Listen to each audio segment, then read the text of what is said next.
I very much looked into sort of the, is everything going to be super, super cold question in depth? Because that was a question that kind of I sort of immediately thought of.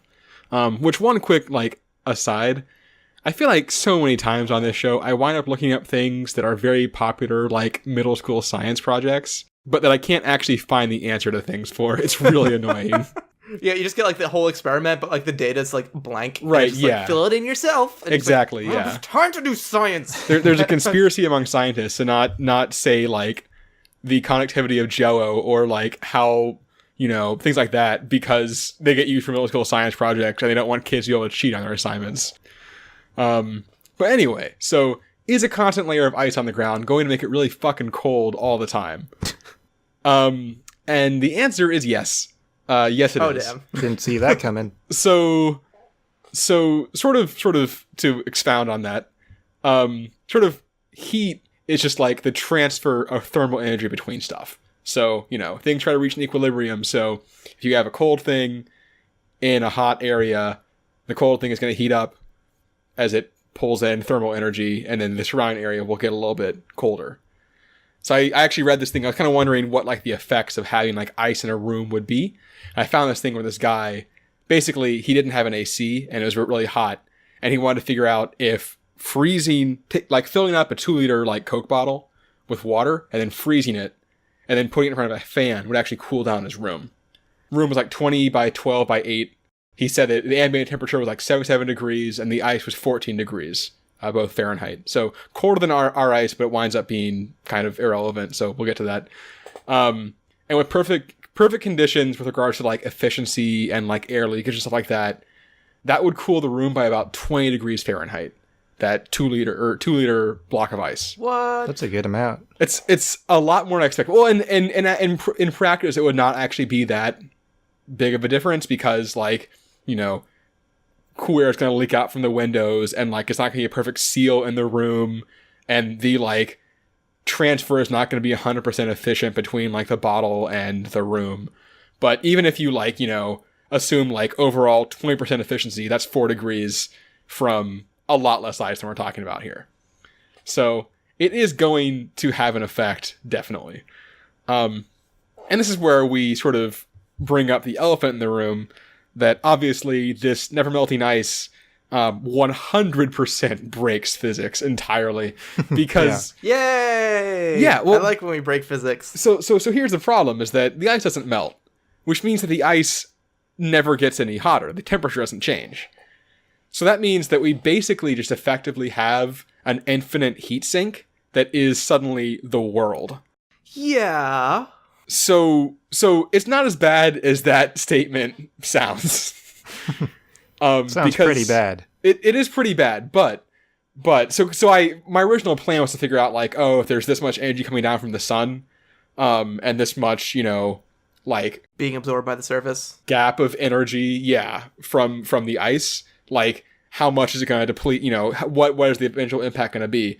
But what I eventually realized is that a year out, it's just always going to be fucking the temperature of the ice. Like, that's just kind of it. Like, it may get a little bit warmer during the day because of the amount of energy that comes down, like in the summer, but overnight, it is definitely always going to get back down to the temperature of the ice because it has to. Which I guess it's not that bad if we're saying that it's 31 degrees. Right. It's not, that is livable. Like, it's not good. I'm not happy about this. Yeah, I don't like it. I mean, yeah, but people live in the Arctic. Yeah, technically, I would point out that, like, in Boston over the winter, there were days when it was like 20. It would actually heat up on those days. That's gonna be great. I'm gonna like that. I would love if the temperature was just always... I think if it was always 32 degrees, it would just feel fine. So it's basically just living in San Diego, but instead of always being like 78, it's just always like 31. Which, once again... it's not great. Like, let's be 100% upfront about this. I'm not happy about this situation, but you will get used to it, and it's not going to be, like, fatal. It's not the end of the world. It's not the end of the world. For once. It being a bit nippy is not the it's not the end all be all. For once, it is actually not the end of the world. We made progress, guys. There are some ramifications from all of this, obviously. People are going to wear a lot of coats and stuff, and yes, blankets. I don't actually know how much good... I guess, like, space heaters will be useful just to, like, if you're like working at a desk, like having a space heater there will make you feel a little bit warmer. Like that will help. So you'll probably have, that kind of stuff, but it's going to be expensive because yeah. A couple other things. So batteries are actually very affected by temperature. Oh, really? Particularly like cold temperature has a very bad effect on batteries. I know below freezing, a lot of times they'll just stop working, basically because batteries are like a chemical reaction, and at certain temperatures that reaction just stops happening. Oh, wow. And here I thought cold was good for electronics. All this super cooling and bullshit they put in my computer is killing my batteries. A little different. So I don't think anything will just stop working like that battery-wise, because they will be warmer because they are running. But I know the batteries do have to work harder, and they're less efficient in cold, so your batteries will last less long, which isn't great. I think they'll also charge more slowly, I'm pretty sure.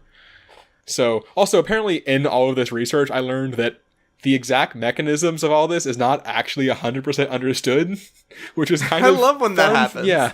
Thanks, science. You're great.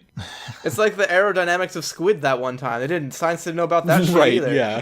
I think that batteries, I think that we have crafted, we have wrought ourselves, we would have a little more understanding of, but apparently not. Well, squids are a thing God crafted, Ben, so we should have a little bit of understanding of that too. No. I disagree. And then one other thing that's not really related to the actual coldness, but I thought of that I just wanted to bring up.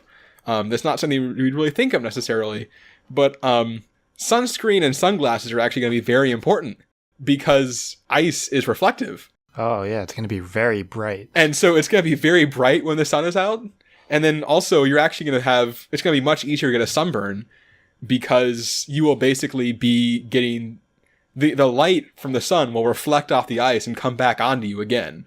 It's like this is actually a very big problem that like mountain climbers have and like people out in the earth have, is that you effectively are getting it's not straight like double, but you are getting a decent portion of the radiation from the sun on your skin twice because you get it coming down at you and then up at you again off the ice or snow or whatever. And it's like counterintuitive because you feel cold all the time. Right, but you will totally get sunburned. So just wear sunscreen, as weird as that feels, as you're bundling up. Yeah, get naked in the 32 on your ice floor and put on sunscreen. What you do in your spare time, Marcus, is all up to you.